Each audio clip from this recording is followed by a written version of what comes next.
That's right, my friends. Today we are going to talk about some sad news, but it's also going to launch into a rant that I wanted to do anyway. Actually, I didn't want to do it, but now I'm going to do it. And news has come out that, and I was actually completely worked by this, so I guess fair play to WWE, the magic is still alive. That if you saw the angle that NXT did on Tuesday night with Rhea Ripley, I'll put the image on the screen, but it's going to be heavily edited. Otherwise, YouTube's going to take this video down. But essentially, Raquel Rodriguez and Liv Morgan were just seen skipping in the always terrible NXT parking lot, where we cut to Rhea Ripley, and her face was all bloody and mashed up and smashed up. And listen, for Rhea Ripley's character, that was quite shocking. And as we talked about in the Pro Wrestling Podcast, which you can download right now on all podcast apps, and we're putting it live on the channel now, so you can find that on Wednesday's video. We go through Bad Blood 2. I thought they did this because I thought Rhea Ripley was going to turn up in Saudi Arabia for Crown Jewel and essentially murder Liv Morgan, which may tie into a Tiffany Stratton cash-in. But what all the usual sources are saying now is that she has actually broken her orbital bone, which means she will be out for the significant future. Now, let's just take it as read. I'm getting a little bit,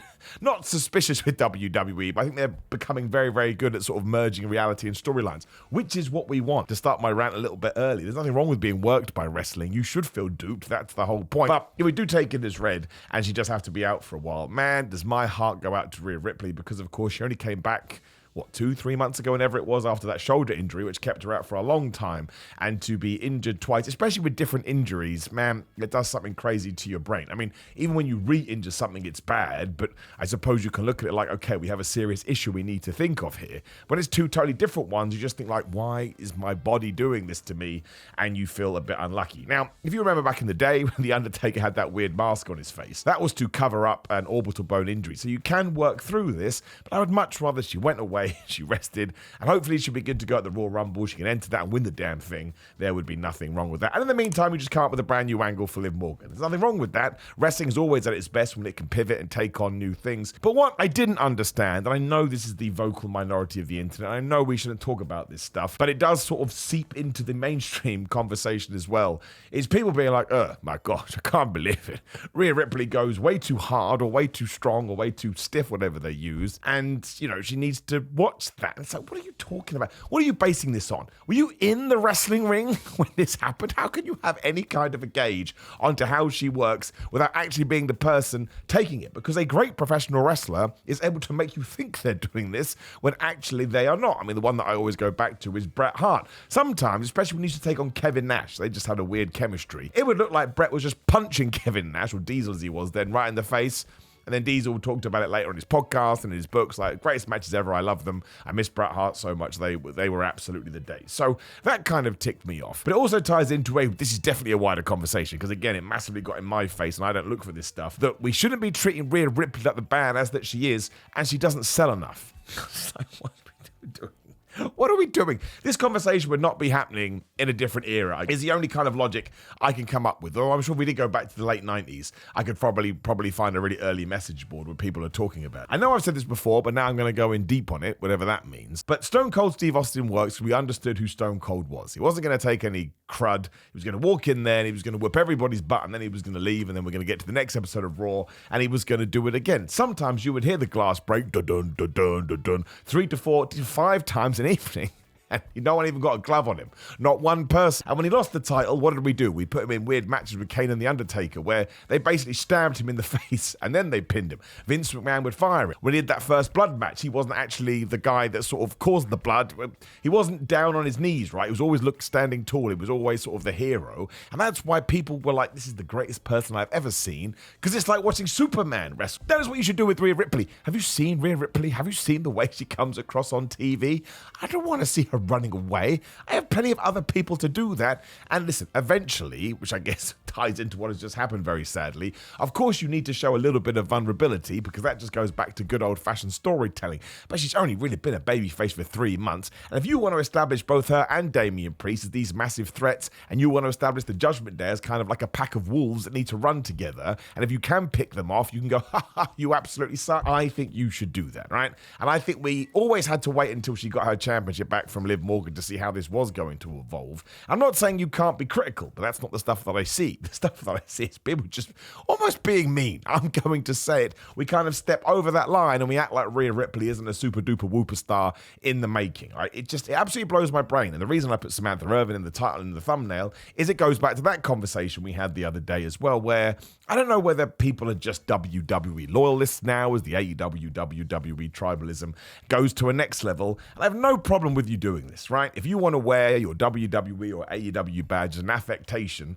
because you've tied it up in your personality, there's actually certain reasons why you shouldn't do that. But that's nothing to do with wrestling. That's to do with any kind of sport or any kind of comic, or even if you're well into lunchboxes and you like to walk around and people go, oh, it's the lunchbox guy, it can set you off on the wrong path. But genuinely, whatever's going to get you through the day is all fine by me. But to all of a sudden start pointing the finger of blame, and this is the similar kind of a reaction, I think, as Samantha Irvin, just because she was really good at being a ring announcer, but she didn't want to do a ring announcer anymore, and kind of act like that means she's ungrateful to the company, is borderline nuts. Now, if she had come out and said some things like, oh man, they held me back, and I can't believe they did this, and I can't believe they did that, that's fine. But all she has done is said how much she loves WWE, how she appreciated the opportunity, and how she appreciated the fact that she could sit down and explain to them that she wanted to explore outside opportunities, and they weren't able to come to an agreement. Now, given that we weren't part of these chats, it's hard to speculate on any of it. But you go back in time, that sounds way more healthier, especially in the wrestling industry, than what it was before. And I can totally understand somebody being in what many of us consider to be an awesome job,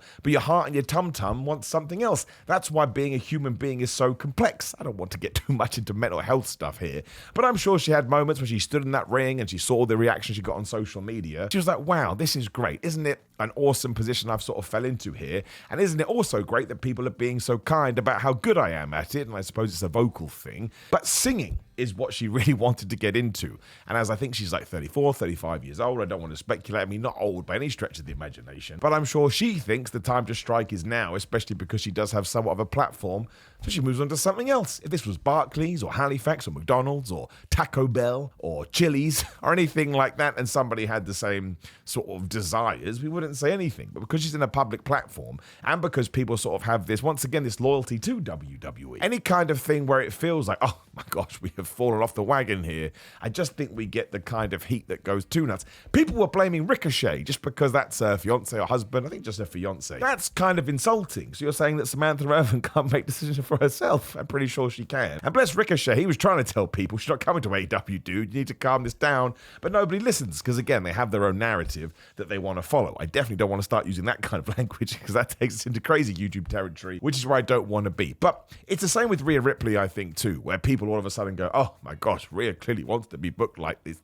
There's no way. Have you listened to Rhea Ripley, especially like when you see her evolve and go from, I suppose, more stereotypical person you'd expect to be in WWE to this awesome individual? I mean, that's my favorite thing about Rhea. Again, I don't want to sound nuts here, so I probably will. But she comes across like a badass because obviously she has that way about her, right? She has an edge, not Adam Copeland. When you actually hear her talk in interviews, she will talk about her insecurities and her personality. So she comes across as a real person. And that's why I think she has the potential to go on to be like a John Cena, you know, in terms of that crazy, crazy stardom, because she is relatable, but also in the ring, you're like, oh man, I wouldn't want to mess with her because she's absolutely going to whoop your ass. But there's no way she is going to Triple H and say, yo, Trips, this is the way that I need to be booked.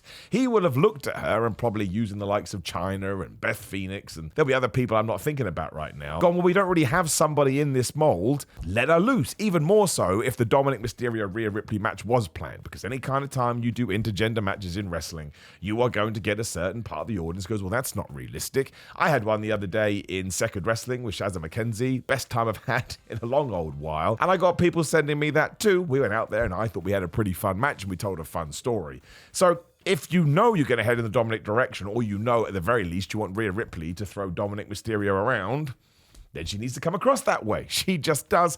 And I kind of felt like Damian Priest has been booked in exactly the same fashion, but the noise around him was way less. I mean, every time I see him take on the Judgment Day, he's pinging them around like James Bond villains. doesn't care, and I love it because it cemented him as a main eventer. If he does go after that belt again, I'm totally going to believe it, and it just makes him cool. And I'm going to use that word again. It just makes him a badass, and that's how I feel about Rhea Ripley too. So when they were being presented as the Terror Twins and they were just running wild, like absolutely, well, just like behemoths and beasts, I was like, this is just fun. This is just cool. Again, there is so much wrestling on my TV. I need everybody to be presented differently, especially in the way that their, kind of the right word would be, but their aura, to use 2024 terms, comes through in the TV. And I think it would have been mad, even if it hadn't have worked. And I think it would have done, although you're allowed to disagree, to not at least have tried that, because you do not get people that come along very often like Rhea Ripley. It's the same kind of thing we should be doing with Raquel Rodriguez, which actually sparked all this, because people are like, oh man, she's not selling very much for Raquel. We can get to that down the line, right? We absolutely can. But now that Rhea has gone away, given the way that Raquel Rodriguez is, she should be pushed like an absolute monster. Before this, you're just being outdone by another monster. So it's Braun Strowman and Bronson Reed. And we probably would have done that match, I mean, not necessarily in Saudi Arabia. I don't think there was room on the card, but at Survivor Series, unless we were going to do the War Games. But there's plenty of stuff. There's tonight's main event. There's the Netflix show. And she may even be back for that. Again, we do not know the extent of the injury, but we are going to have to shift things around for a while. It's the conversation that comes out of the other side. And it just, I don't know, it just confuses me sometimes. Like having somebody, and I think we do have to mention it in this way because I do think it kind of changes the chat a little bit, on the female side, that we can just go, well, she's going to whoop everybody's ass and it doesn't matter, is awesome. It's like the whole Marina Shafir stuff in AEW. Marina Shafir could kill all of us. Go, unless you're trained, right? Unless you're a trained fighter and you may be able to go toe for toe. I'm not a trained fighter. I'm trained in the art of professional wrestling, okay? So if all of a sudden I was put in a cage or a ring, whatever it was, Marina Shafir, she would end my life if she wanted it to.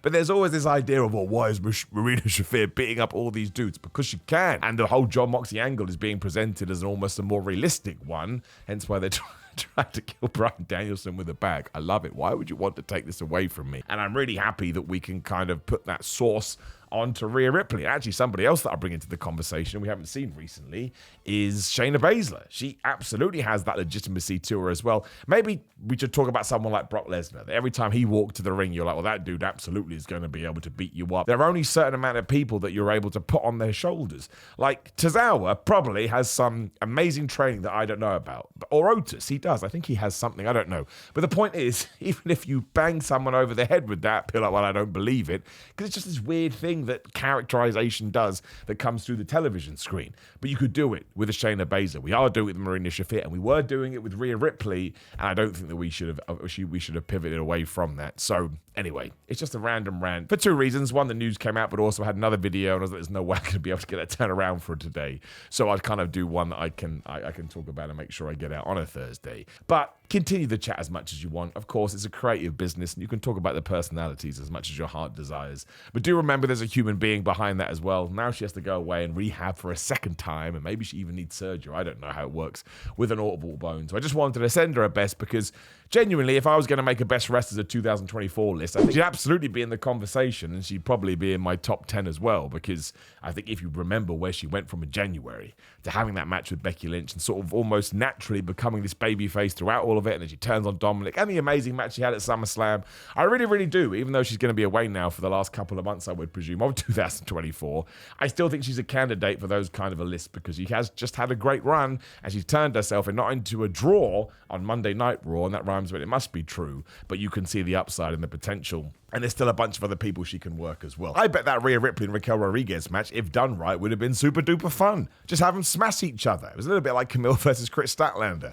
on the most recent episode of Dynamite. I was like, I could take more of this. It's like Bronson Reed and Braun Strowman. Just give me two jacked up people running at each other, and this idiot is a happy man. So we'll leave it there because I don't want to go on too far. But I know this is going to spark conversation. Again, you are welcome to talk to me as much as you want in the comments below. Like the video, share the video, and subscribe. Click the video on the screen to get my predictions for Crown Jewel, which is going down in a few days' time. Otherwise, go to grillermind.com/Simon. Just go to something to get 10% off, 30% off if you use the TikTok shop over the next few days. And remember, through Halloween, for every dollar you spend, you get entered into a competition to win $10,000 or a car. That sounds pretty good to me. Otherwise, patreon.com/Simon316, Simon316 on social media. Very sad. Why did I do it? I don't know. Simon Miller on, what am I, Simon Miller on Cameo, Simon J. Miller on TikTok. Make sure you join us for our live podcast streams, the Pro Wrestling Podcast.